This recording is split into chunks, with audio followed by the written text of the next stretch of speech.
How to turn off Safe Search in Google Chrome. First is by opening your Google Chrome app and then go ahead to google.com. Once you're in google.com, click on the three lines found on the upper right corner and click on Safe Search right here. Once you've clicked Safe Search, make sure to click on Off right here, which is the very last option.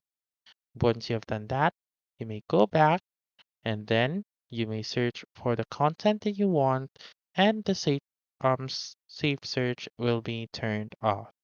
So again, just to recap, go to google.com, click on the three lines, go to safe search, and then click on off right here. That's how you can turn off safe search in Google Chrome. So that's all for this video. Let me know in the comments section if this works out for you. For more helpful tutorials like this, please subscribe to our channel and don't forget to click that notification bell.